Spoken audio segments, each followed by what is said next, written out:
Salam l'équipe, j'espère que vous allez bien. Donc, victoire face au Maroc hier en quart de finale de l'Arab Cup 2021. Hier, j'ai réagi à chaud, donc c'était la vidéo numéro un. Là, on va réagir un peu à froid. On fera d'autres vidéos, vous inquiétez pas sur tout ce qui est analyse rapide, bref, des statistiques. Hein, c'est pas des analyses complexes, hein, c'est des analyses simplement pour voir ce qui allait, ce qui n'allait pas, où on a été battu, où on a été gagnant, etc. Il y aura d'autres types de vidéos, un peu le coaching de Bouguera. Et bien évidemment, vu qu'on est qualifié en demi face au Qatar, on abordera dès demain le match face au Qatar, peut-être dans un podcast aussi, encore une fois, d'avant-match, avec des intervenants que je remettrai en rediffusion sur YouTube où je réagirai avec vous dans le chat. Donc on verra. Bref, on va repasser au Maroc. Je vous invite à vous abonner si ce n'est pas déjà fait, un maximum de pouces bleus, un maximum de commentaires. Vous connaissez la chanson YouTube. Bref. À froid, honnêtement, j'ai quasi la même réaction, mais elle a quand même un peu changé, notamment défensivement. Défensivement et au milieu de terrain, je trouve qu'on a vraiment été très, très, très costaud. Très, très, très costaud. Quand on regarde le match, finalement, c'est vrai que collectivement, les Marocains étaient plus forts, mais ça ne passait pas. Ça ne passait pas. Il y a eu quelques actions dangereuses, mais plus ou moins c'était toujours bien suivi. Bedran bloquait toujours son couloir en essayant de faire longer l'attaquant jusqu'à être sur le point de corner. Et là, soit tu as un Boulhi qui sort, soit c'est bloqué un peu des côtés, etc. Au milieu de terrain, Ben Depka, il chargeait à chaque fois les joueurs. À chaque fois, il les chargeait et il récupérait le ballon. C'est l'un des joueurs qui a le plus récupéré pardon. Quelle débauche d'énergie aussi. Voilà, il y a beaucoup de points positifs dans ce milieu. Chetty qui est monté en puissance au fil du match. À la fin, il a fait il a vraiment essayé de pénétrer les lignes marocaines où à un moment il provoque deux coups francs très très bien placés, il provoque même le carton jaune sur un défenseur marocain. Ben Ayada exceptionnel, toujours costaud physiquement, enfin, c'est monstrueux Ben Ayada ce qu'il est en train de faire, en train de monter en puissance. Touga, il a 21 ans, c'est exceptionnel, l'automatisme avec Bedran, ça joue beaucoup, grosse charnière centrale.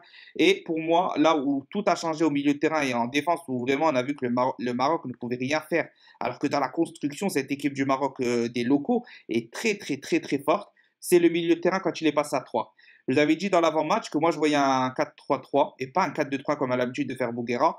Et on a vu directement la différence. Enfin, en tout cas, moi je l'ai ressenti directement. L'apport de Draoui au milieu de terrain dans ce 4-3-3 très complémentaire avec Meredi qui sait bien ressortir le ballon, le prendre, casser les lignes, etc. Un Draoui qui est vraiment qui est un peu complet, hein, très physique, beaucoup d'impact, mais qui est quand même assez juste dans la dernière passe, etc. Il y a un Ben Depka qui vient intercepter un maximum de balles, qui passe à la charge pour récupérer le ballon, qui a beaucoup de volume de jeu. Honnêtement, 4-3-3, les frères, il faut continuer comme ça pour finir, pour la suite de la compétition pour moi. En tout cas, toujours, quand on voit que ça ne marche pas en 4-2-3-1, qu'on essaye de jouer la tactique du 4-2-3-1, quand ça ne marche pas, il faut repasser en 4-3-3 parce que c'est peut-être beaucoup plus équilibré avec les joueurs qu'on a. Maintenant, offensivement, je reste sur ce que j'ai dit. C'était quand même pauvre offensivement dans la plupart du match. La preuve, penalty sur Belaïli.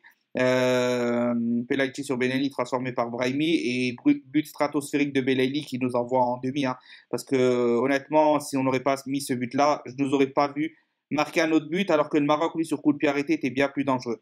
Après, il y a toujours des points négatifs. Moi, je trouve que les joueurs n'ont pas été assez tranchants devant.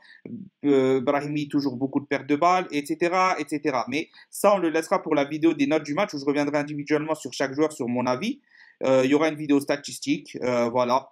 On va finir cette vidéo-là comme ça. C'était un petit débrief à froid, reposé. Et là, on va commencer à rentrer un peu dans les notes des joueurs, les tops, les flops, les statistiques, le coaching de Bouguera. On va faire encore, allez, entre 2 et 3 vidéos. Et ensuite, on passera à l'avant-match du Qatar. J'espère que la vidéo vous aura plu. Je félicite encore une fois les joueurs marocains, l'équipe du Maroc, les supporters marocains comment dire, qui ont été de bonne morale, hein, on va dire, comme les supporters algériens. Il y a toujours des gens qui ont essayé de faire des problèmes. Félicitations à cette équipe du Maroc et un grand merci à tous les Marocains qui ont félicité l'équipe d'Algérie pour la victoire dans la paix, sans jalousie, sans haine. Et c'est ce qu'on veut voir plus souvent. Du coup, j'espère que la vidéo vous aura plu. Maximum de pouces bleus, maximum de commentaires. Réagissez en dessous de la vidéo si le lendemain de match, vous voyez un peu ce match-là différemment. En tout cas, c'est un gros match qu'on a eu. Hein. C'est un gros match, un gros derby. Ça faisait longtemps qu'un match ne nous avait pas donné autant d'émotions, en tout cas. Et voilà. 1, 2, 3, viva l'Algérie. Et maintenant, on va s'occuper du Qatar, Inch'Allah.